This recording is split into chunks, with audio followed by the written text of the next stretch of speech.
तशी माझी बोलायची तयारी आहे, पण तुम्हाला कोणाला आवडणार नाही ना बोललेलं, म्हणून मी गप्प बसते. जान्हवीचा हा अति चांगुलपणा आड येतो कधी कधी. इतकंही चांगलं वागू नये कधी की आपला चांगुलपणा आपला विकनेस ठरतो. अरे मन मोठं आहे म्हणून जगातली सगळी घाण सामावून घ्यायची का मनात?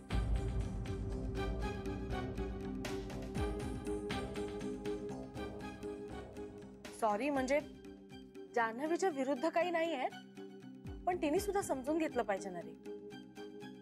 हे बघ श्री, ती मनाने खूप चांगली आहे, मान्य आहे, पण चांगुलपणा दुर्गुण ठरतो ना अशा वेळेस.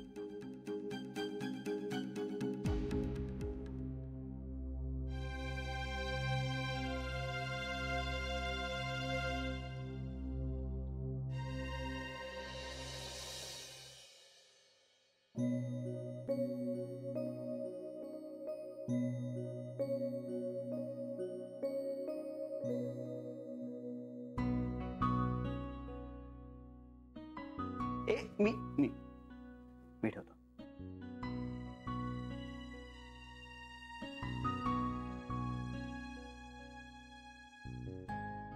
काय हवंय, काय हवंय मला सांग, काय हवंय? आणि देतो, बस.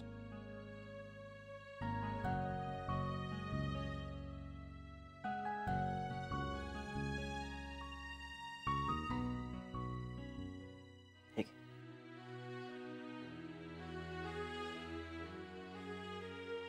सावकाश. पुरे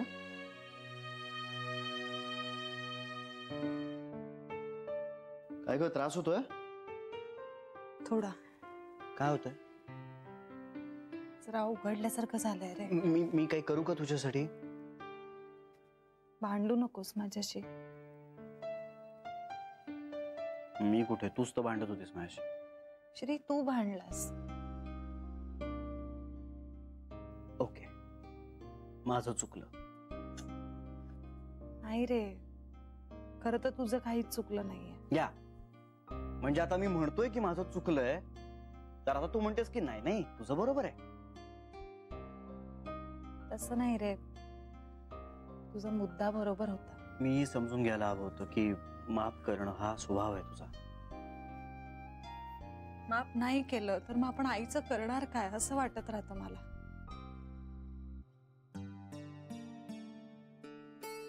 मी थोडासा ओव्हर रिॲक्ट झालो. I am sorry.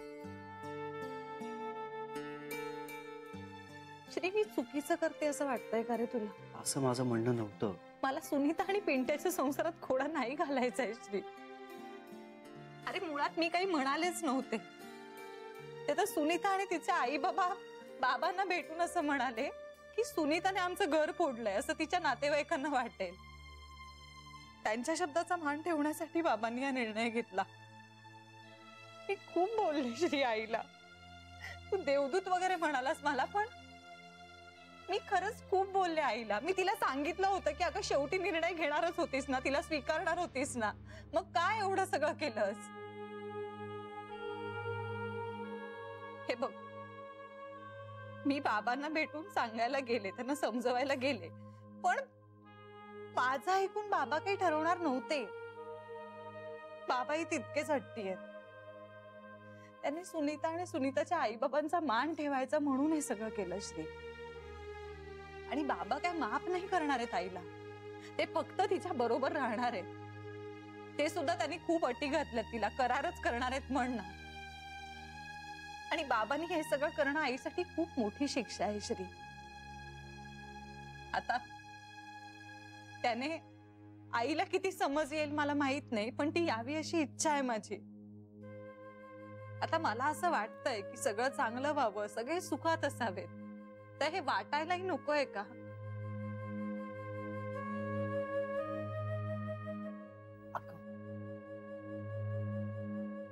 जान्हवी, मला असं नव्हतं म्हणायचं. खरंच मला असं नव्हतं म्हणायचं. आणि तू सुनीताच्या आईबाबांविषयी मला काही सांगितलंच नाही. तू संधी कधी दिलीस मला श्री? बघ, हे असं असेल तर आय एम सॉरी, माझं चुकलं. किती बोललास माहितीये मला? ताड ताड बोललो ना. लागलं ते माझ्या मनाला. I am sorry. सॉरी नको म्हणूस. मग काय मग? सगळं आता मीच सांगू का तुला? हो, तू सांग मला, कारण तुझं ऐकलं पाहिजे ना. मी लग्न केलंय तुझ्याशी.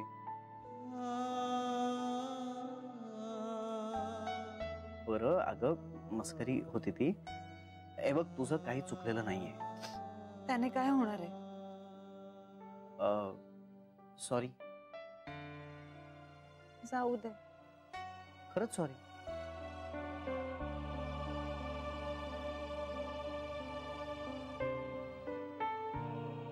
मी गाढव आहे मला आवडतं हे गाढव. म्हणून लग्न केलंस या गाढवाशी. हो.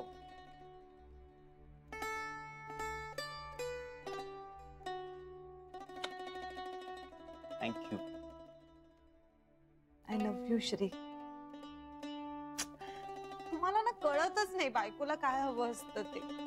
अरे बापरे, हे असं आहे होय. लक्षातच नाही आलं माझ्या. मला वाटलं तू खरंच चिडलीस. सॉरी. हा, ठीक आहे. मोजते. काय? शब्द. म्हणजे तू बोलतोयस ते शब्द मोजते. कशासाठी? 24 शब्द बोललायस तुम्ही तुला आय लव्ह यू म्हटल्यापासून. मला कळत नाहीये. 27. म्हणजे 28. काय हे? 32. म्हणजे जे काम 3 शब्दात होऊ शकतं ते पूर्ण करण्यासाठी तू 33 शब्द बोललास श्री. हळू हळू, सावकाश सावकाश. अगं माझं ऐक.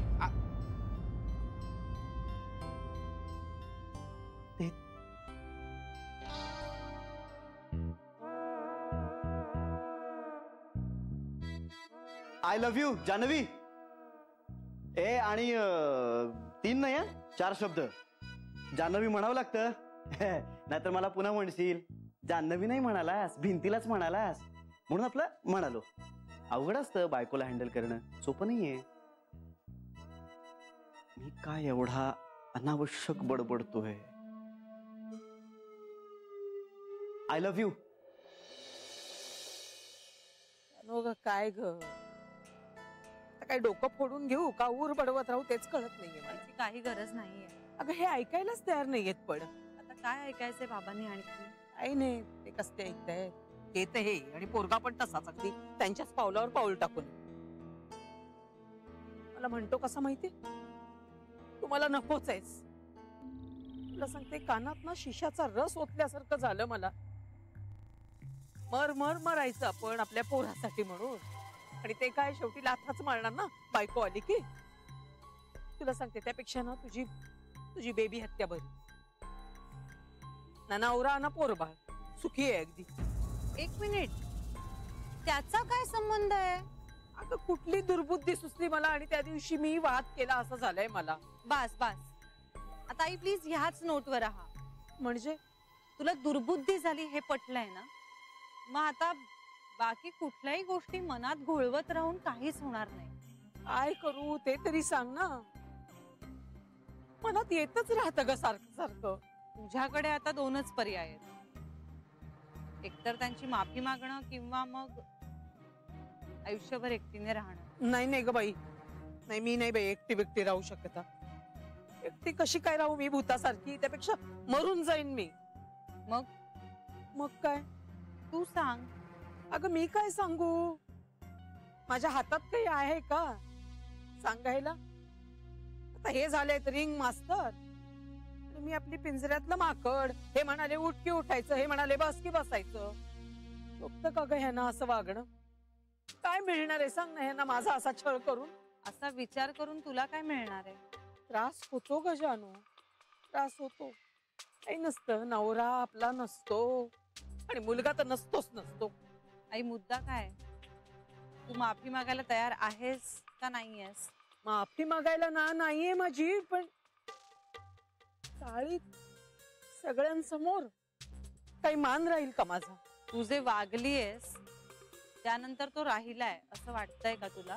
हे तसं नाही ग, पण उरली सुरली अब्रू आहे ती पण घालवायची का? आई माफी मागून कधीच कुणी लहान होत नाही. अगं हो, पण चाळीतल्यांसमोर असला हटवादीपणा का? अगं कारण तू जे काय केलंयस ते चाळीतल्यांसमोरच केलंस ना. झालं? तुला पण असंच वाटतंय? मला वाटत होतं तू तरी माझी आहेस म्हणून, पण तू पण यांनाच जाऊन मिळालीस. वाटलं होतं तुझ्याकडून तरी काहीतरी होईल. पण आता तुम्ही सगळे एक झालात आणि मला एकटीला पाडलेत तुम्ही. देव बघून घेईल तुम्हाला. इतकं पण करू नये ग जानू. माझे ग्रहच फिरलेत ना. आणि म्हणतात ना, ग्रह फिरले की माणसंही फिरतात. पटलंय मला, अगदी अगदी तंतोतंत पटलंय मला. आई आई आई अगं थांब, मी सोडते तुला.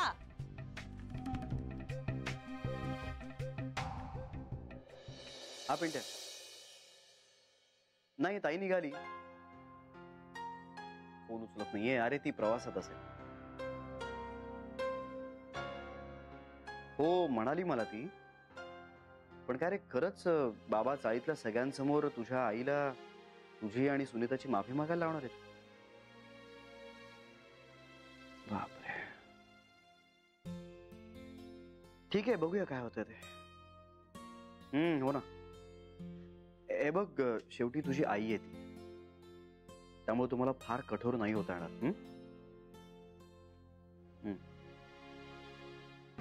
ओके. हो, बोलूया. बाय.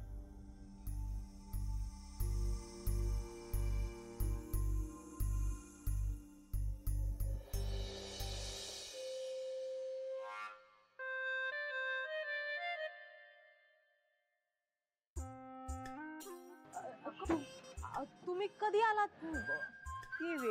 किती वेळ उभी राहिले मी इथे. सॉरी, अहो ते मोठे साहेब आलेत ना, एक्स्ट्रा ड्युटी लावली म्हणून बाहेर नाही येत आलं. तुम्ही येता का आतमध्ये? आता साहेब आले म्हणतेस ना आतमध्ये, मग मी आतमध्ये येऊन काय करू? माझी पण ना अडला नारायण आणि अशी गत झालेली आहे. म्हणजे मला सांग, तू माझा फोन का घेतलास? म्हणजे अहो तुम्ही फोन केला म्हणून माझ्या फोन मध्ये एकतर बॅलन्स नसतो. फोन घ्यायचा नाही माझा, कट करायचा आणि परत करायचा. कळलं ना तुला? सगळेजण तसेच करतात, जानू आणि पिंट्या पण. नाही नाही, अहो मला माहित नव्हतं ना. पुण्यांदा नाही घेणार मी. आणि लगेच फोन करायचा मला, माझा मिस कॉल आला की. कळलं? वय मी आई आहे पिंट्याची. हा, नाही, त्याच्याबद्दल काहीतरी वाटतं म्हणून जीव तिळतिळ तुटतो माझा. हा पण आता ह्यानी भलताच हट्ट धरलाय. हा, ते कळलंय मला. शोभतं का हे सांग? सांग ना, शोभतं का हे? अगं आई आहे मी त्याची. कशी असले तरी जन्म दिलाय मी त्याला, 9 महिने पोटात वाढवलंय त्याला. आणि आता त्याचे पाय धरून माफी मागायची मी? होय. अहो पाय कुठं धरायचे होते, फक्त माफीच मागायची होती ना.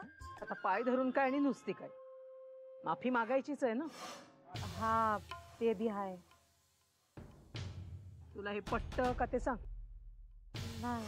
मग तू का सांगत नाहीस? हो, माझं कोण ऐकणार? अगं तू बोलून तर बघ. हे बघ, लोक मला नाही तुलाच नावं ठेवतील. म्हणतील आल्या आल्या सासूला वाकवलं म्हणून. बोलणाऱ्यांना काय ग, काहीही बोलतात. सासूच्या मुळावरच उठलीये असं बोलायलाही मागे पुढे पाहणार नाही. तुला आवडेल का ते सांग? नाही नाही, अहो मी आता कुठल्या बी माफीला नकोच म्हणतेय. नुसतं नको म्हणून उपयोगाचं नाही.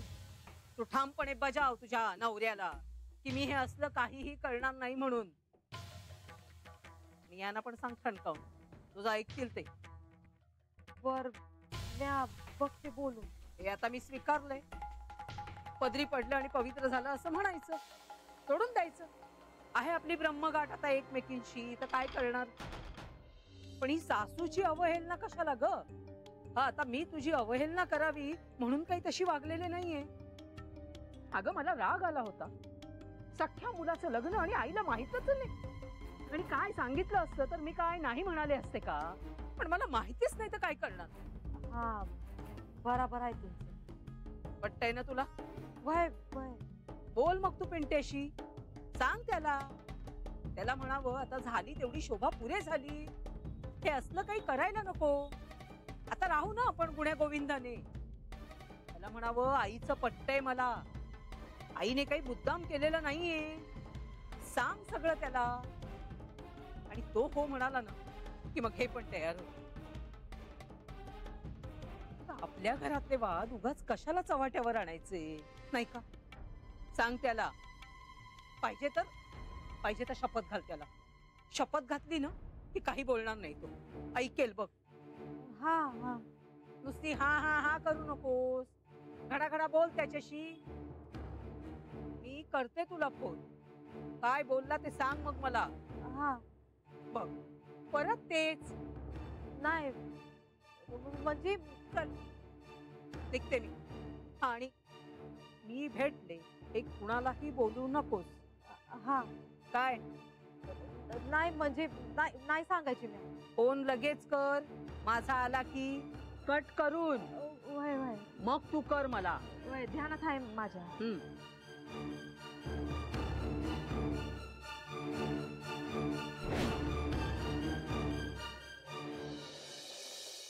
जान्हवी, जान्हवी, जान्हवी कुठे? ती निघाली. निघाली एवढ्या लवकर? तिच्या वेळेत गेली ती. पण मग तू कसा काय घरीच अजून? जेटलॅग. हो का? पण झोप तरी झाली का नीट? मग झाली. 2-4 दिवस चालायचं तसं. परदेशातून आलास ना की झोपेचं असं खोबरच होतं तुझ्या. बोल, तुझं काय काम होतं? काम होत म्हणजे ते मला सांगण्यासारखं नाहीये का? छे रे, तुझ्यापासून काय लपवायचं? मग सांग ना, काय काम होतं? मला मेसेज आलाय. कोणाचा? कोणाचा? तो पप्पू आठवतो का तुला? पप्पू. त्यांचं काय? त्यांचं काही नाही रे, त्यांचा मेसेज आलाय. काय ग? असंच. तरी गुड मॉर्निंग. फॉरवर्डच आहे म्हणजे. पण मग? अरे हेच सांगायचं होतं जान्हवीला. यात सांगण्यासारखं काय?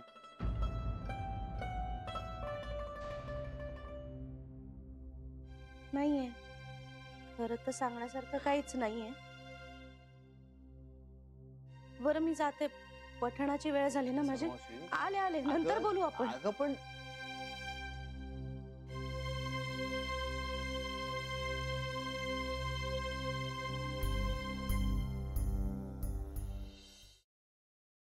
सॉरी जान्हवी, पण तुला राग नाही ना आला? अगं नाही, हे म्हणजे अगदी पर्सनल प्रश्न आहे तुमचा तो. तुझ्यापासून कुठे काय लपलंय गीता? तेच मला कळलं. खरं सांगू जान्हवी, तुझ्या सासवांसारख्या सासवाना फार कमी आहे जगात. मलाही तसंच वाटतंय आता. नाही, तू म्हणतेस समजून घ्यायचं, पण एका पॉइंट नंतर नाही ग सहन होत. किती ऐकायचं ना? सासू आहे म्हणून सतत त्यांची ढवळाढवळ सहन करायची. आता लग्न झालंय तुमच्या मुलाचं, त्याचं आयुष्य, त्याचा संसार आहे की नाही हे कळत नाही का ग त्यांना? असं नसतं ग गीता. माहितीये मला, तुला पटणार नाही, माहितीये मला. अगं तसं नाहीये. पण गीता का आपल्या नवऱ्याला ना त्यांनी वाढवलं असतं, लहानाचं मोठं केलं असतं, त्यामुळे त्यांच्या काही अपेक्षा असणारच ग. अपेक्षा असाव्यात ना, असाव्यात अपेक्षा, पण अपेक्षा लादू नका प्लीज. आता त्यांनी व्यक्त केलेल्या अपेक्षा तुम्हाला लादल्यासारखंच वाटत असेल तर मग काय करणार? अगदी खरं सांगू का जान्हवी, पिंट्यानं वेगळं व्हायचा निर्णय घेतला ना, तो अगदी बरोबर होता. हे माफीचं उगाच काढलं मध्ये. त्या नवरा बायकोना राहू द्या ना वेगळं, मिळू दे त्यांना वेळ. आणि एवढं सगळं झाल्यानंतर परत एकत्र. माझ्या बाबतीत असं काही घडलं असतं ना तर मी तर तयारच झाले नसते माझ्या सासूबाईंबरोबर राहायला. वेगळं होणं हा कायमस्वरूपी उपाय नाहीये गीता. मग काय आयुष्यभर फरफट. श्री या एक मिनिट. जान्हवी, हा श्री. अगं माझी आता मीटिंग होती ती संपली आहे. मी तुझ्या बँकेच्या आसपासच आहे. हो लंचला भेटूया. श्री. चल ना, बस घुमाने का है तेरे को. चल, मस्त खाएंगे, मजे करेंगे, मुंबई घूमेंगे. आला का पुन्हा टपोरी तुझ्यात? क्या करेगा, अपन तेरे को लव करता है ना. चल बोल ना, आती है लंच को. येते. चल, मैं तेरे को लेने आता हूँ. ठीक आहे, पण ए ऐक, अर्धा पाऊण तासाचा श्री. हाँ चलेगा. टेबल बुक करूं अभी के अभी. टपोरी, हम वेट करेगा आपका. हाँ चलेगा. सुन, तेरे लिए गुलाब का फूल लाता हूँ. ए नाही या नको. क्यों? फूल तोड़ना मेरे नवरे को पसंद नहीं है. अरे उसे छोड़ना. वही तो प्रॉब्लम है ना, उसको नहीं छोड़ सकती. क्यों? उसकी बेटी है ना मेरे पास. चल ठीक है, उसे भी लेके आ. उसे भी मस्त घुमाएंगे, खिलाएंगे, मजे करेंगे.